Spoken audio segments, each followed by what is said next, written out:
Hello, Internet, and I come to you from my car, and the fact it is extremely hot.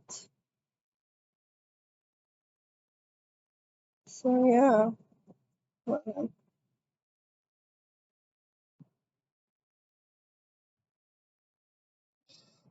Today we are going to be reading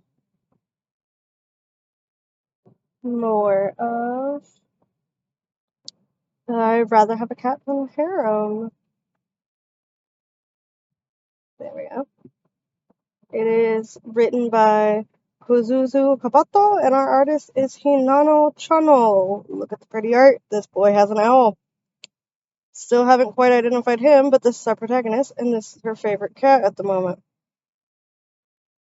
And we are starting on chapter 3, Time for Tea, because it has been a minute since I've read anything, and I figured I have an hour-long lunch. Might as well read something. Also, I currently work outside all damn day, so I am passing out the moment I get home.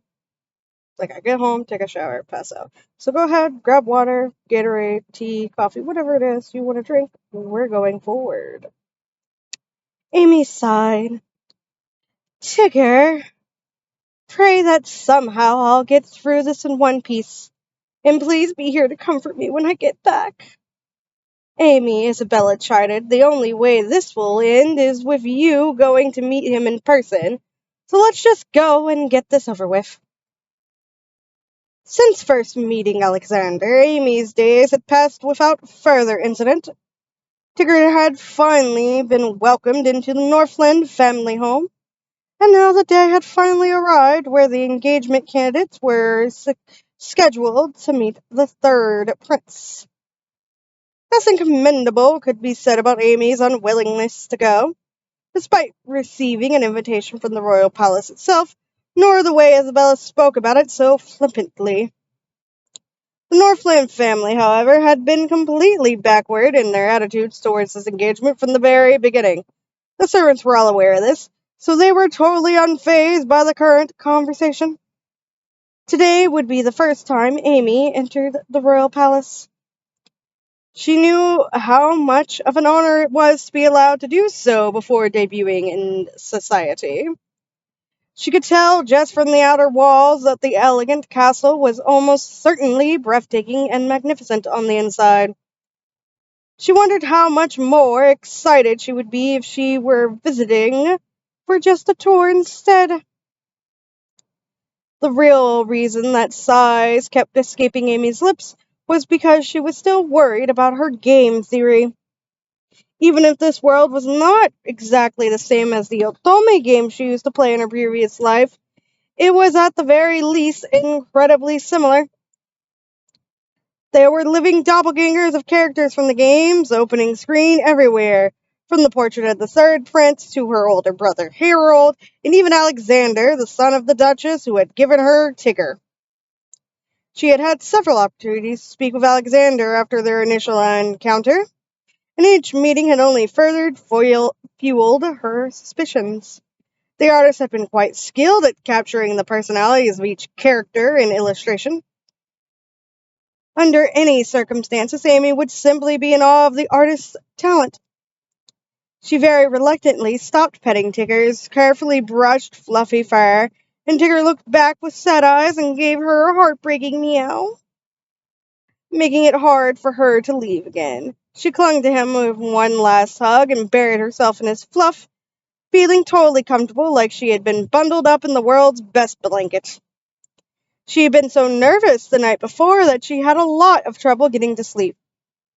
Against Tigger's soft fur and warm body, Amy nearly drifted back to sleep before she was pulled away by Isabel. "Aw, Tigger, my blanket," she mumbled. "You'll stand out if you're late, you know," Isabel warned. "Okay, I'm going. Let's go. Right away." Amy reluctantly heaved herself off the bed. Nothing was more dreadful to Amy than the prospect of getting noticed. Still love that the scenes are set apart with these cute little kitty paws. That's absolutely adorable. They finally arrived at the inner garden of the palace, just barely on time. Amy and Isabel must have been the last to arrive, as the gates were quietly shut behind them. As a dreadful feeling came over Amy at the rattling sound of the locks being fastened, she heard her mother's carefree voice. "Wow, would you look at that? A fountain!"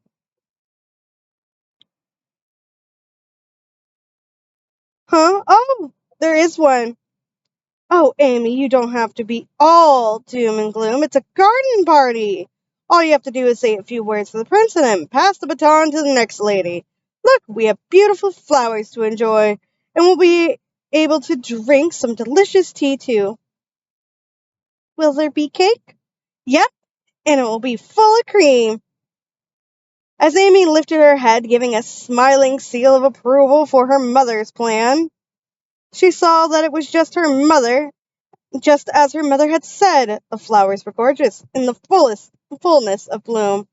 A thin stream of water flowed through the garden, gently winding like a natural brook, eventually connecting with a fountain surrounded by white stone.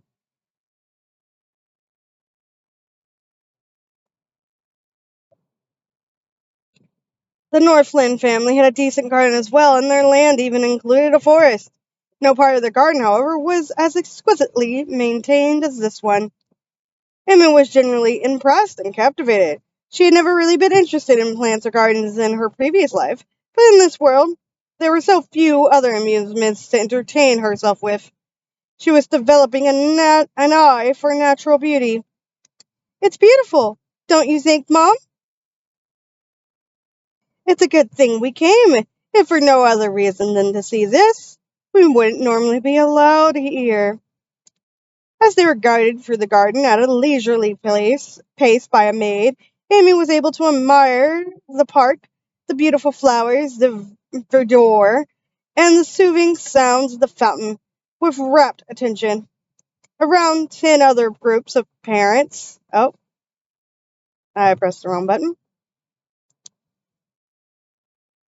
Around 10 other groups of parents and children had already arrived. Many of the assembled ladies were close in age to the 13-year-old prince, but several others, including Amy, were younger. Amy watched them at the tables arranged throughout the expansive garden as they enjoyed themselves drinking tea or appreciating the flowers. The premise of the event was that the Queen had invited several ladies over for tea. But, so the official story would go, the Queen would suddenly become ill, so the third prince would appear in her stead to entertain the guests. Other than the ladies who had been invited and their parents, the only other people in the garden were the royal maids and the knights on guard duty. Amy was a little relieved that the prince had not shown up yet. Amy and Isabel approached a table chosen at her mother's recommendation, which was close to the building but far enough away from the entrance that they could relax with a view of the entire garden. As Amy sat down, her chair, with carriole legs as delicate as handmade lace, made a creaking noise, but instead of feeling the urge to run away in embarrassment at the tangible reminder of her weight, she was filled with a sense of security. Since the day she set her mind to it, she had steadily gained weight and was now an undeniably chubby girl. Amy was not unhealthy, but to the young aristocratic ladies who believed that one's outward appearance was the most important thing in life, and that a fragile, rail-thin frame was fashionable, her body shape was unthinkable. The knight and a maid who had shown Amy around had widened their eyes in surprise when they first saw her, but as members of the royal staff, they were, of course, professionals. After the brief moment, they quietly returned to their work as if nothing had happened. As a show of respect for their wonderful poker faces, she smiled from ear to ear and thanked them for their discretion. Amy looked around, and as she expected, every other lady attending the party was slender. Their dresses were even designed to show off their figures, with many of them wearing princess-line dresses to expressly accentuate their small waistlines. Amy's dress was in the Empire line style, where the dress loosely cinched around under her bust and then softly extended down to her ankles. Although her waist was hidden, anyone could imagine her chubby shape from her collarbone. So insulated, it barely even poked out. Her chubby upper arms, visible under transparent lace sleeves, and her squishy, pinchable cheeks. Because of this, even the ladies all over the garden saw Amy for the first time. Their gazes had passed over her, looking relieved. Between the ladies vibing for the position of princess consort, shooting sparks from their eyes at each other, and the palpable tension of their parents trying to keep them in check, it was clear that Amy was not seen as the legitimate rival at all. No one's paying any attention to me, Isabel laughed. Aren't you relieved? Yeah, there's no way I'd get chosen in this group. Confident now, Amy gave a small fist pump of success under the table. With the assurance she got from being so completely ignored, she was able to leisurely enjoy her tea. She resolved to make the best of the day. After all, she would appreciate the elegant scenery from the back of the garden, feel the refreshing breeze flow through her hair, and have her feel of a romantic tease.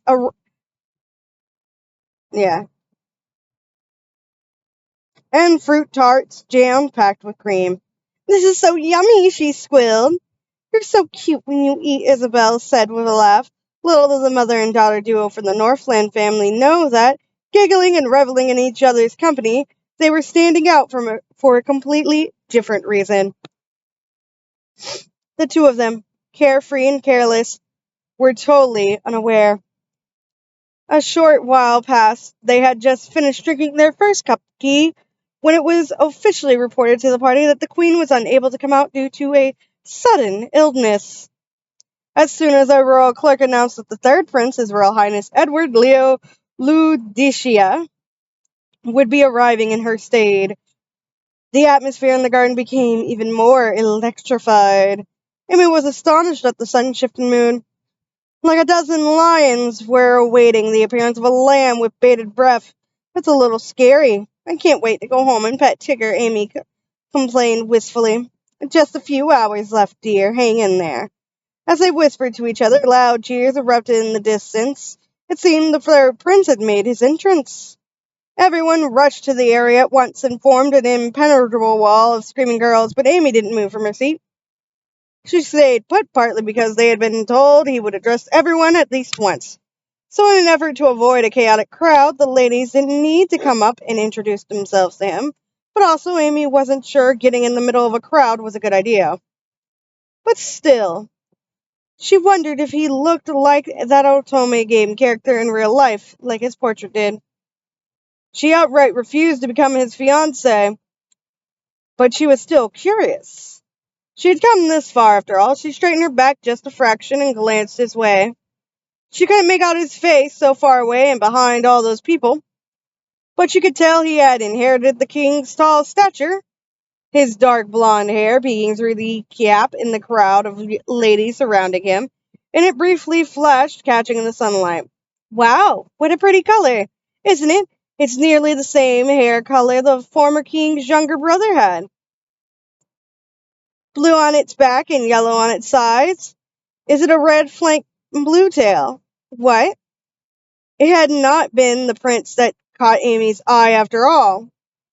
It was a little bird that had perched on the branch of a nearby tree.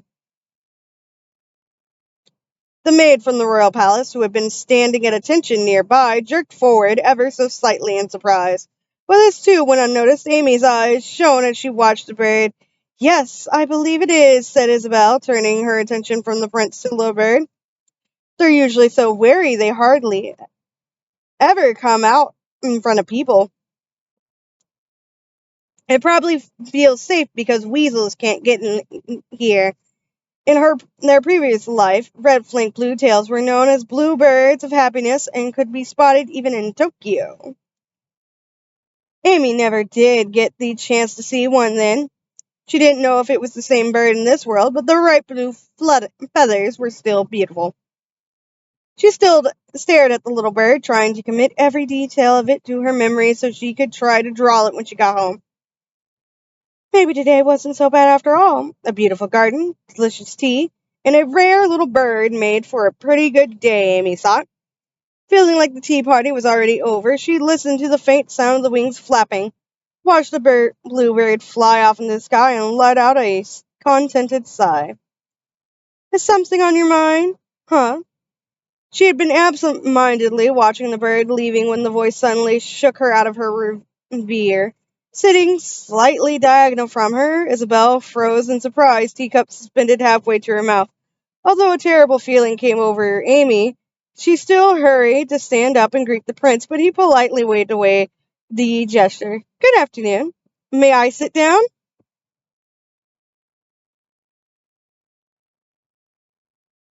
And this is our image. So this is our prince. I think he's the guy on the cover. And consider they mention a bird. But the bird on the cover is an owl, so who knows. But look at her. So cute. Her outfit's adorable. Nice. Very lovely image. Girl just wanted to watch the bird. Yes, of course. If you please. Hello. He had silky dark blonde hair, a handsome, symmetrical face, and bright gray, nearly silver eyes. He was accompanied by 2 knights guarding him and 1 elderly maid. The prince sat on a chair pulled out for him by one of the knights. He was the spitting image of the portrait Amy had been shown before. For some strange reason, that outrageously gorgeous face was smiling at her. She vaguely felt like there were high-pitched voices squealing from afar away. But her head was too full of questions to really notice. Why is he over here? Wouldn't he normally start talking to the person closest to him or go by family rank or something? I can't get over how much he looks just like that picture. Unlike Isabel, who recovered herself at once and was smiling normally, Amy could not stop blinking over and over. Forgive us for the intrusion, the elderly maid whispered to Amy, taking pity on her clear inability to grasp the situation. For safety's sake, we had to suddenly change our plans and decided that the prince would converse with each seated group one at a time. You happen to be the only young lady sitting at the time, so you will be the first. Amy quickly looked around and saw that everyone had started rushing over to the tables. Oh, I see. All right. Now that she mentioned it, Amy thought it made sense. It would have been difficult to guard the prince in that crowd, and it would have been a huge problem if one of the ladies were pushed, fell over, and got hurt. She was very relieved to hear this was why he came over to her first.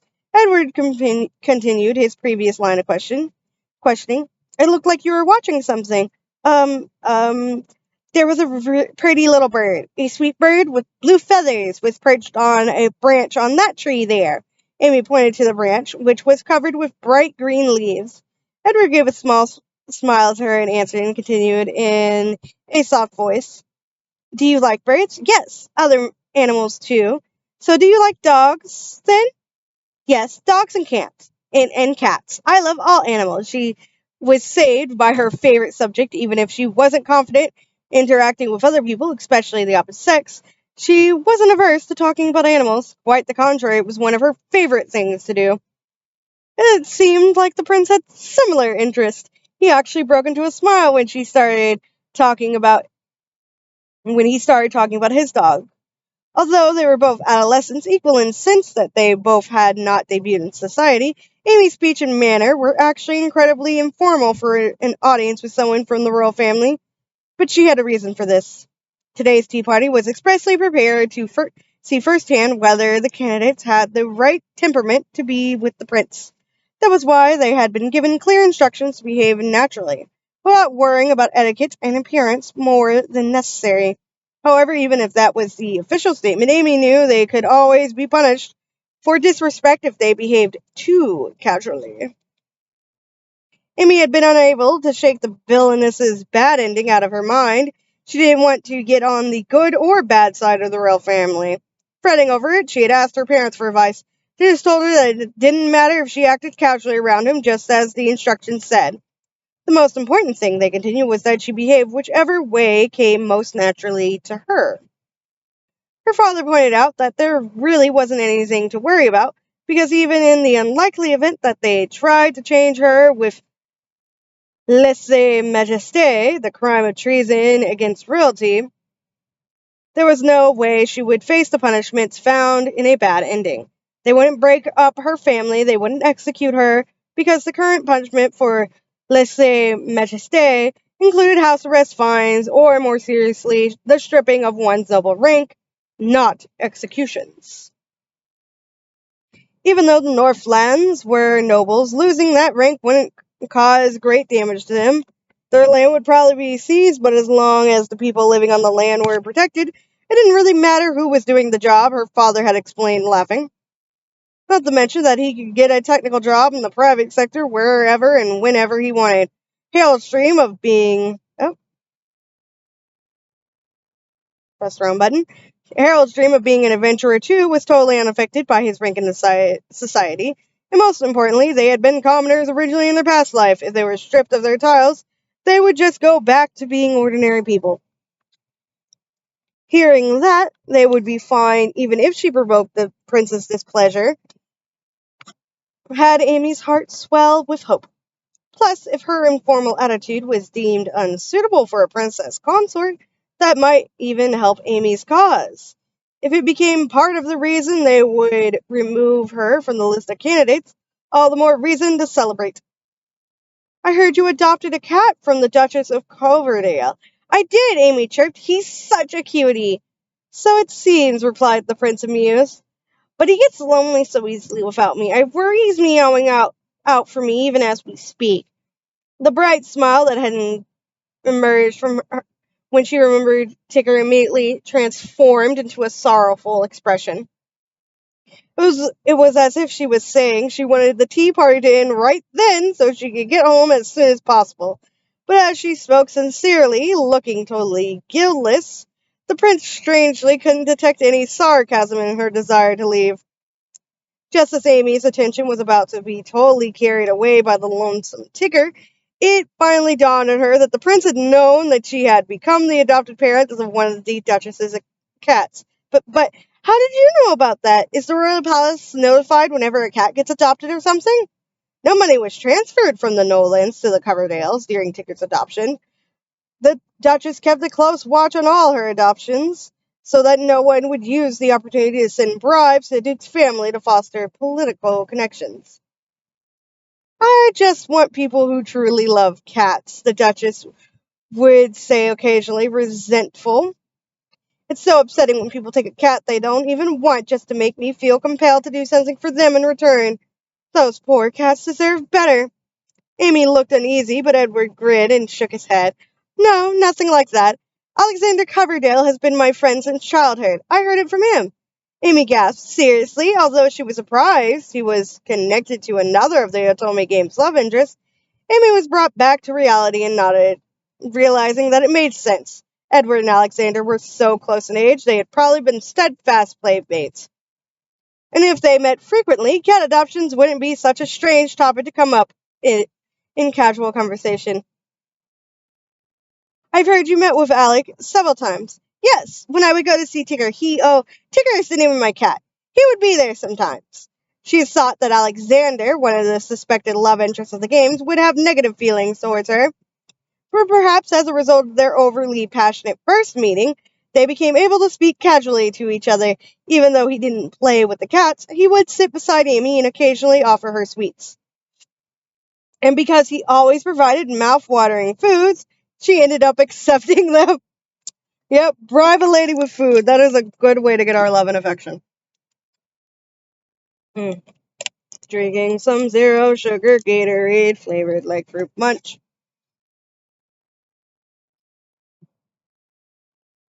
Tigger was already used to Alexander, so he'd never run away from him either. As she spent her time petting the soft kitties and chatting to him, it was just like they were at a cat cafe. That eclair from last time was particularly wonderful. That thin, soft, flaky pastry shell filled with the perfect amount of smooth cream with a heavenly vanilla aroma.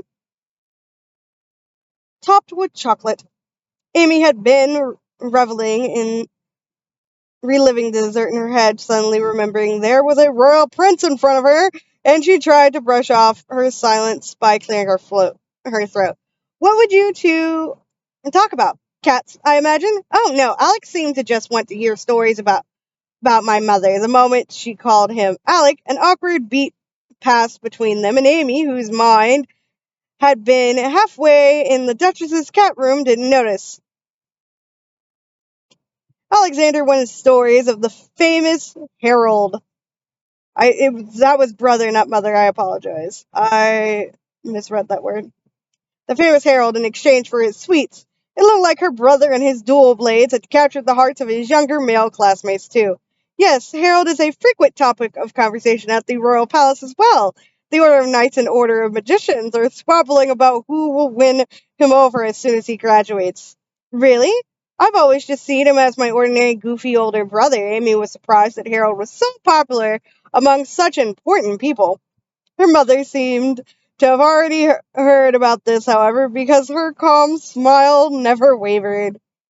Her brother's dual-wielding swordsmanship would certainly be accepted in the Order of Knights, just as his aerial combat magic would be in the Order of Magicians. Although these skills were simply a result of his passion for video games, that would be incomprehensible in a society like this where they were actually desired for a profession. Naturally, such skills didn't exist in her Otome game. Amy wanted to run with the train of thought and convince herself that this was just a world that resembled the game that was altogether different. But looking at the prince in front of her, the only thing she could think of was that opening screen. Of course, she wasn't out of the woods yet. She grabbed her upper arm as if hugging herself, fingers digging into her skin. I have to just get a little heavier. The springiness of her squeezed fingers into the armor that protected her from her fate. It was also the source of magical power that allowed her to put animals at ease and befriend them. Pardon me, what was that? Oh, nothing, Your Highness. Anyway, about the dog you have, Ed, huh? The prince smiled at Amy's puzzled look. She felt like she had a frog in her throat. It was the exact same smile tinged with loneliness from the game screen. You can call me Ed, not Your Highness. Sure, Ed. Wow. Although his expression didn't change, I have to watch and see how much time I have left on my break. Although his expression didn't change that much when she called him by his nickname, his bright gray eyes lit up joyfully, and Amy suddenly lost her train of thought. They continued to chat about animals until the old maid prompted him that it was almost time to move on. When he had finished with every table and didn't loop back around for round 2, the tea party concluded without a hitch. Upon returning home, Amy headed straight to the room where Tigger would be. Just as she opened the door, Tigger rushed toward her with his tail raised as if he had been counting every second until her return. Amy plopped down with a thump and threw her arms around the cat to recharge. Tigger, I'm home. I'm so sorry. Were you terribly lonely? Oh, I'm so tired. It was exhausting, but he was easy to talk to. Almost surprisingly so. Amy figured it was because neither of them touched upon the subject of engagement at all. It was definitely disturbing seeing someone who looked exactly like that person from the illustration, but then they actually talked to one another. His gentle demeanor and polite way of speaking were exactly what one would expect of a prince. She hadn't been frightened at all. And at the end of the day, not only did he eagerly listen to her talk about Tigger, but he also seemed to enjoy talking about his own dog and horse. There's simply no room for animosity or hatred when animal lovers have a conversation. There was just one thing Amy was worried about. That smile. Although he was older than Amy, Edward was only 13. If they were in Amy's past life, he would be in junior high school. He should have been able to smile with fewer cares etched into his face, but the difference was like night and day when she compared Edward with the memories of her old male classmates from junior high. Even Alexander, who was a high-ranking aristocrat in his own right, didn't smile like that. When she wondered whether being in the royal family meant restricting one's authentic self that much, Amy felt a pang in her chest for him. I just don't get it. As Tigger meowed softly, he rubbed his head against her, nestling her. Amy guided his large 4 feet onto her lap. She filled the spaces between her fingers on both hands with his soft fur and then massaged the base of his ears. At the sight of his contented, happy expression and the feel of his soft fur, Amy felt her wound-up heart begin to relax. Tigger's mouth always looked like a smile when it was closed. Amy put her fingers at the corners of her mouth and lifted her own to match. Say, Tigger, it'd be nice if Ed was able to smile a little more naturally in front of the person he's going to marry. Don't you think? The person he's going to marry, in other words, not me.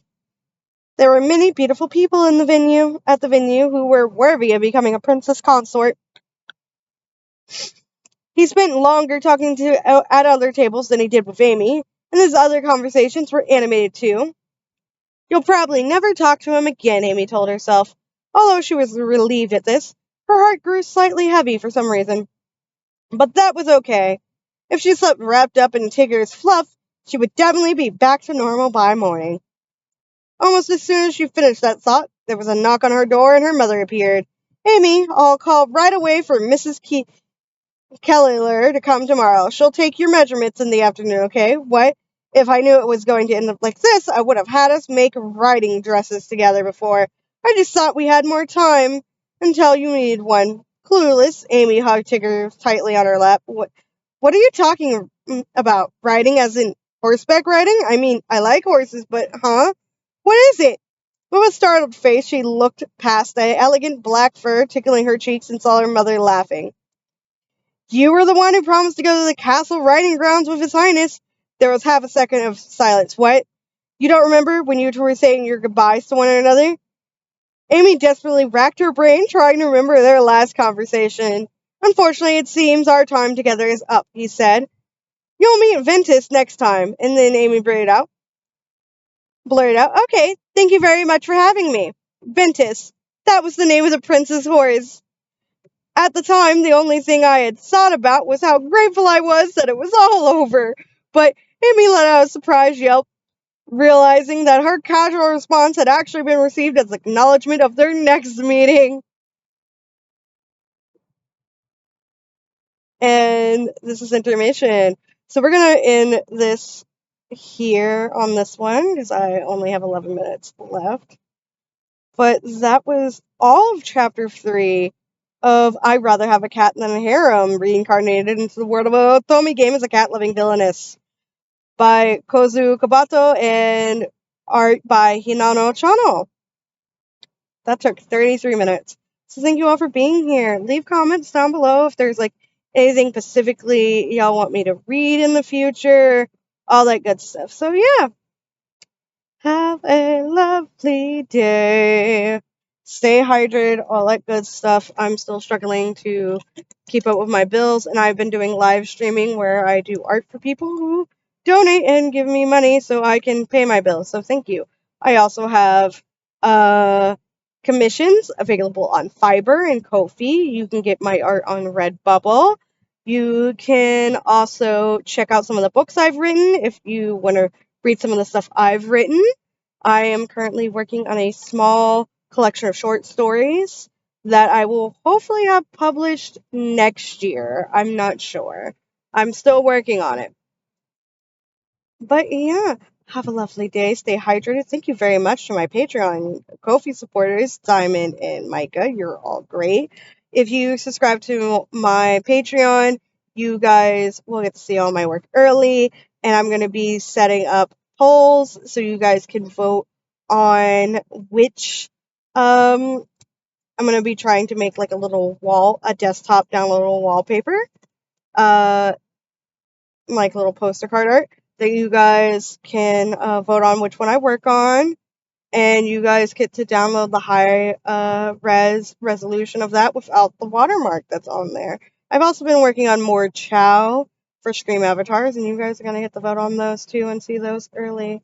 So yeah, have a lovely day. Bye-bye.